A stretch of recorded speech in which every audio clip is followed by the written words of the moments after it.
For terrain, I just use I've just got a random box of old paints.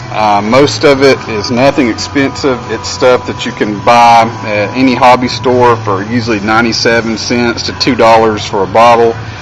It's great for terrain.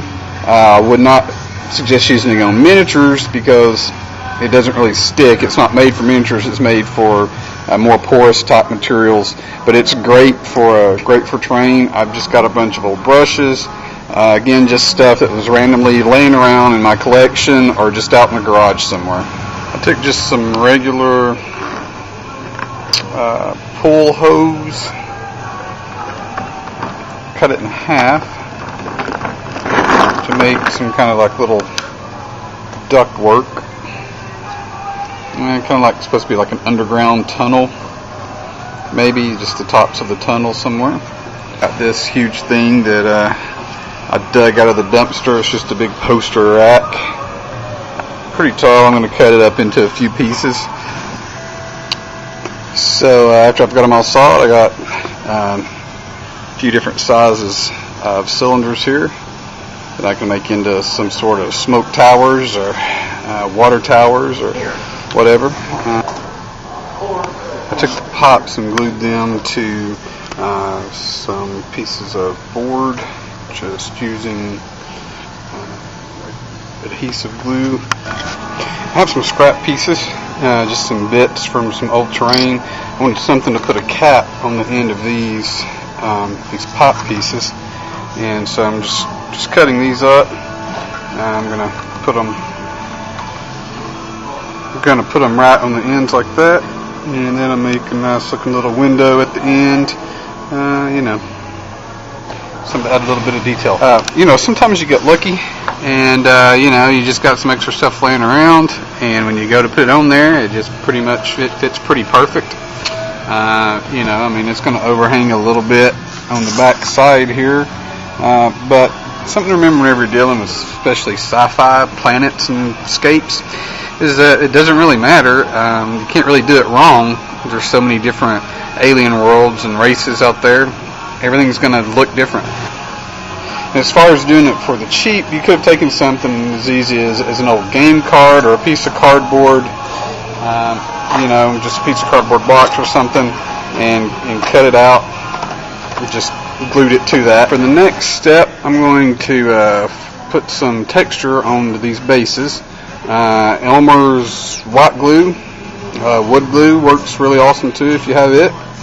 I've got a tub of sand here. You can buy this place sand in a huge bag, $4 for a huge bag of it. It'll last forever. A little bit of water here because we're going to water the glue down.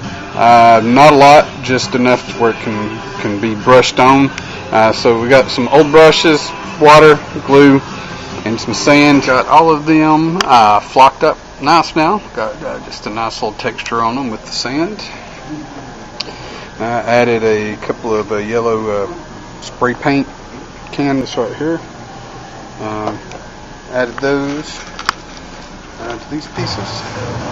Alright, so we are completely done with our pieces of pipe or conduit. This was done real easy. We spray primed the entire thing black. And we came back and we dry brushed some brown where the ground was going to be, and just re-dry brushed silver over the silver piping, and the same thing for the little satellite array here. Real easy to do. The canisters were primed gray on the outside with just a 97-cent primer from any store, and inside primed black. A little bit of dry brushing just to make them look a little bit rusted. Real easy to do. You just put the paint on the brush and kind of wipe it off a little bit, and then just dab it on there.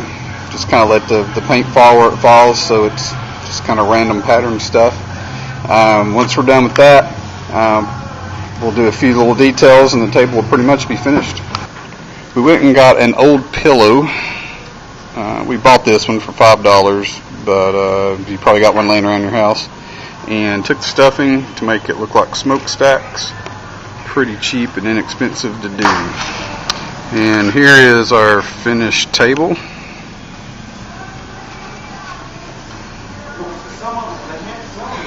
The tabletop is just made out of just a piece of plywood or a piece of particle board or something like that you can get from any home improvement store. I just again use that same type of paint as before, painted over it. And total cost for this tabletop, because I had a lot of free stuff or whatever, but even if you went out and bought most of this stuff, your total cost for this tabletop is going to be probably under $25. For me, this table cost me about $10 because I had everything else just kind of laying around. So there it is.